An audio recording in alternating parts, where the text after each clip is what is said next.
Hello friends, welcome back to our channel Ganesh kitchen.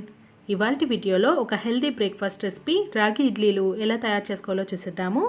ఇవి మెయిన్గా బరువు తగ్గాలి అనుకునే వారికి, డయాబెటీస్ ఉన్నవారికి చాలా బాగా ఉపయోగపడుతుందండి.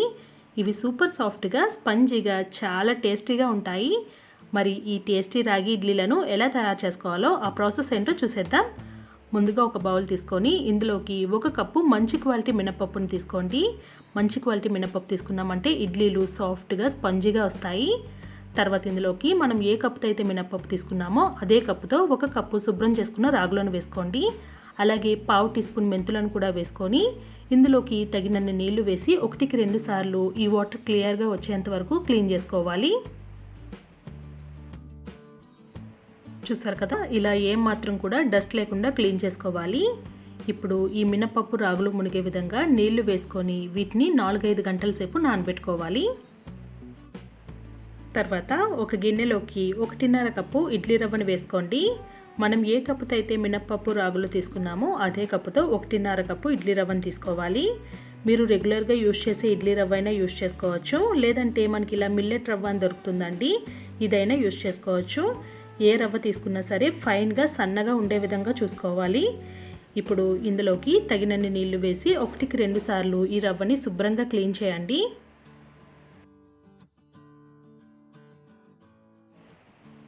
ఇడ్లీ రవ్వను ఈ విధంగా శుభ్రంగా క్లీన్ చేసుకున్నాక ఇప్పుడు ఇందులోకి తగినన్ని నీళ్లు వేసి ఒక 2 గంటల సేపు నానబెట్టండి.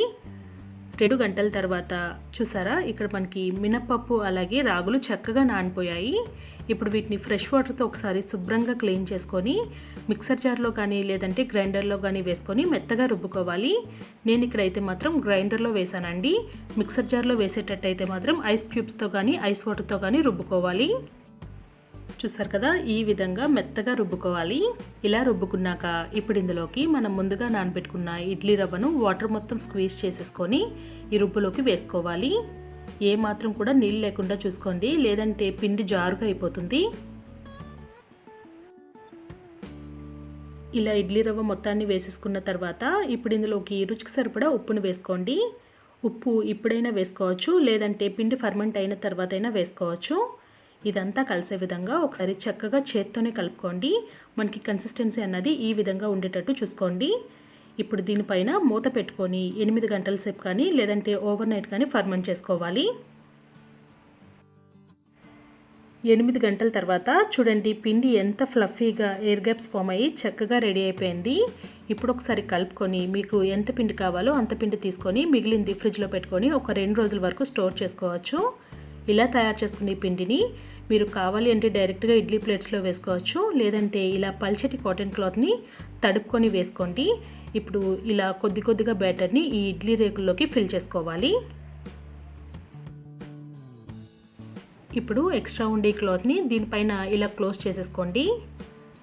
తర్వాత స్టవ్ మీద ఇడ్లీ గిన్నెను పెట్టుకొని ఇందులోకి 1 గ్లాస్ నీళ్లు వేసి మూత పెట్టి బాగా మరగనివ్వండి. నీళ్లు మరిగాక ఇప్పుడు ఇందులోకి మనం ముందుగా అరేంజ్ చేసుకున్న ఇడ్లీ ప్లేట్స్ను ఒక్కొక్కటిగా పెట్టుకొని తిరిగి మూత పెట్టి 10 నుండి 15 నిమిషాల పాటు మీడియం ఫ్లేమ్ మీద పెట్టి ఉడికించుకోవాలి.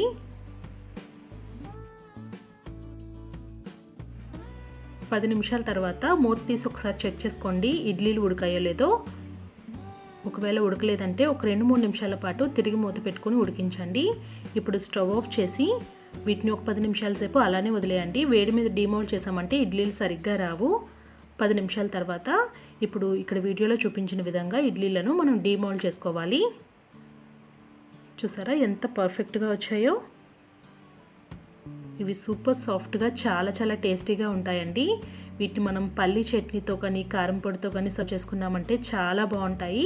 పిల్లలు కూడా చాలా ఇష్టంగా తినేస్తారు. మీరు కూడా ఒకసారి తప్పకుండా ట్రై చేసి మీకు ఎలా కుదిరింది అన్నది మీ అమూల్యమైన ఫీడ్బ్యాక్ని మాతో కామెంట్స్లో తెలియజేయండి. మీకు కనుక ఈ వీడియో నచ్చినట్టయితే ప్లీజ్ లైక్ చేసి షేర్ చేయండి. మరిన్ని టేస్టీ రెసిపీస్ కోసం గణేష్ కిచెన్ ఛానల్ని సబ్స్క్రైబ్ చేసుకొని పక్కనే ఉన్న గంట సింబల్ని యాక్టివేట్ చేసుకోండి. దీనివల్ల మేము పెట్టే లేటెస్ట్ వీడియోస్ అన్ని మీకు నోటిఫికేషన్గా వచ్చేస్తాయి. Thank you for watching this video.